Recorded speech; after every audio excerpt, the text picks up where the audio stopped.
Edwin Hubble first discovered galaxies were moving away from the Milky Way in 1929 by realizing the more distant galaxies move faster away from us than the nearby ones. To measure expansion history, scientists used Type 1a supernovas as their standard candle. One example of a standard candle might be a 100-watt light bulb. You could have a bunch of these things sitting around in your room at different distances from you. Then the more distant ones will appear fainter and the more nearby ones will appear brighter. Type 1a supernovas are always consistently brilliant, no matter where they occur in space. A supernova is the colossal explosion of a star at the end of its life. It just goes kabam! And it occurs when a dying star known as a white dwarf goes through a nuclear runaway and just literally blows itself to smithereens. We find the Type 1a supernovae in very distant galaxies, so they look really faint, and then we compare them with Type 1a supernovae in nearby galaxies whose distances were measured using Cepheid variables or some other technique. Using these Type 1a supernovas, two different teams set out in the 1990s to measure the deceleration rate of the universe.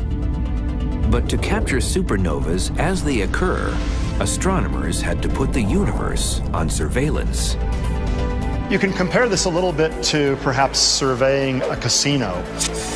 So all these cameras are on all the time, and most of the time they don't find much of anything interesting, but occasionally they find what they're looking for. You have to look at lots of galaxies. So what we did is we took large telescopes with cameras that have wide fields of view, about as wide as, say, the width of the full moon.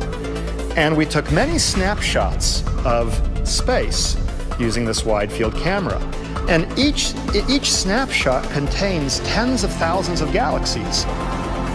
And by comparing the apparent brightness of the distant Type 1As with those of the nearby Type 1As in nearby galaxies, we can get the distance of the distant galaxies and hence the amount of time that we're looking back in the history of the universe.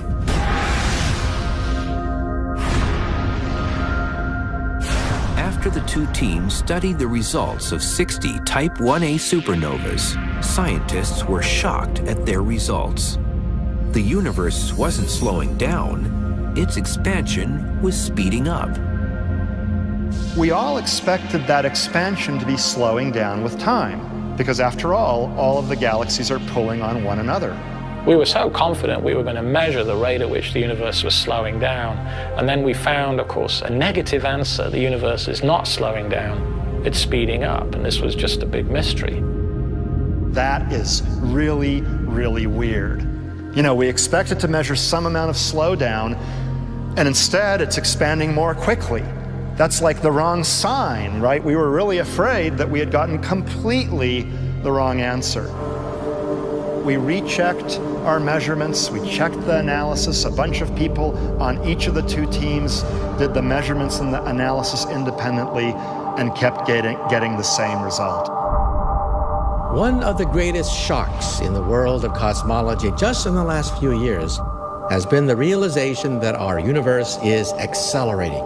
This repulsive force driving the universe was called dark energy, an invisible energy that was nothing anyone expected or understood.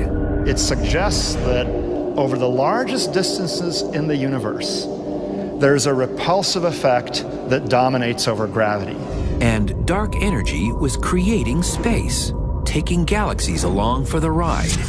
This energy that appears to fill the universe and stretch the expansion of the universe faster and faster with time is now known as dark energy.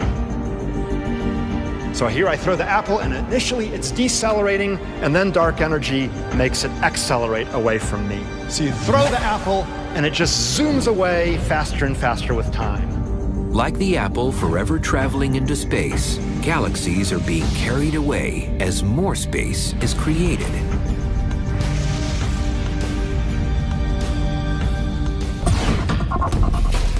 So if you could imagine, a classroom populated by chairs, and those chairs are slowly getting further apart from one another within a classroom. Because if all the chairs are being stretched apart, like in the expanding universe, no matter which chair you sit on, you'll find all chairs are moving away from you. So the chairs are not really expanding. In fact, the chairs are the same size, really. What's happening is that the room is getting bigger. The space in between the chairs is being stretched apart. More space is being created in between the galaxies.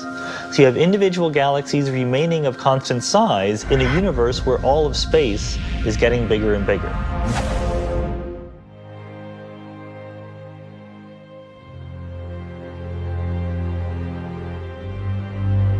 We constructed the universe with power, and we are expanding it.